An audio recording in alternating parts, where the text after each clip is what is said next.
દ્વારકાધીશ. નમસ્કાર મારા ખેડૂત મિત્રોને. તો મિત્રો તમારા માટે આપણે લઈને આવી ગયા છીએ એક ખાસ નવો વિડીયો. તો મિત્રો મગફળી આપણે દિવસ મગફળી આપણે થઈ ગઈ 1.5 મહિનાની. આપણે 3 શાંતિ હાકી નાખ્યા છે ને આપણે કાલ પાછા આપણે બલૂન નાખી અને અત્યારે મગફળીમાં ચડવાના આપણે પારા. તો પારા આપણે સરના દ્વારા ચડાવવાના છે અને બલૂનમાં આપણે ચડાવી દીધા 3 પતરા. આવો તો તમને આ જોઈ લો ભાઈ, 3 પતરા ચડાવી દીધા. મગફળી છે આપણે ભાઈ, મગફળી ભાઈ આપણે 20ની તારીખે વાવેતર કરેલું. તો હવે આપણે પારા ચડાવવાના છે અને પારા ચડાવવાનો મેન ફાયદો એ છે ભાઈ, તો ભાઈ હુયા બેહવાનો ટાણો થઈ જાય તો પારા ચડાવી દઈએ તો ભાઈ મગફળીના હુયા બે જાય એટલે દોડવાનો ને ભાઈ બધું છે ને હારા મારા થઈ જાય ને. મેન ફાયદો એ છે કે આપણે જે મગફળી પાડવી હોય ને ભાઈ તો અહીં આપણે હેલી રહીએ થઈ જાય. અત્યારે ભાઈ જો આપણે હાંકવાના છે, પારા ચડાવી દેવાના છે. અહીંથી આપણે 3 કાયકા છે, પછી કાલે આપણે છે ને ભાઈ બલો નાખી અને પાછા ભાઈ જો પારા ચડાવવાનું કામકાજ ચાલુ કરી દીધું છે. જોઈ લો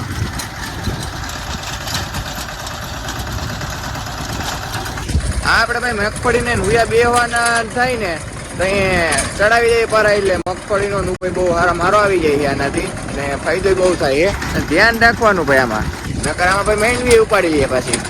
જોઈ લો કમ્પ્લીટ 1 નંબર કમ્પ્લીટ થાવ ચડે છે.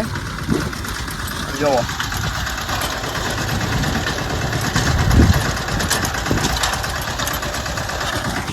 પછી ઘણી માઇન્ડ મગફળીમાં આપણે એવું થાય ઘાયર ક્યાંક લાંબા ટૂંકી હોય, લેરિયું પાટલું આવ્યું હોય તો ભાઈ 2 પાટલા આપણે એને મૂકી દેવાના, એક ઉથલ વળતું જવાનું.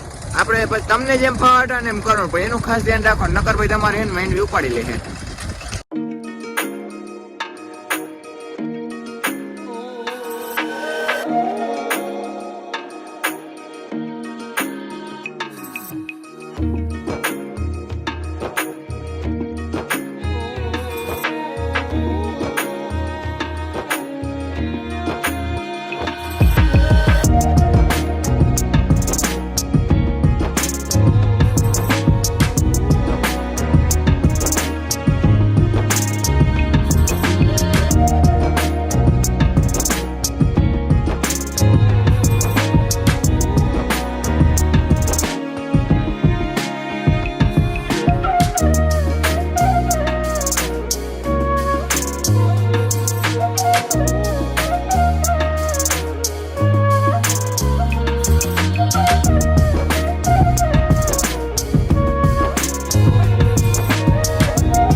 બાકી કમ્પ્લીટલી જો ભાઈ હાલે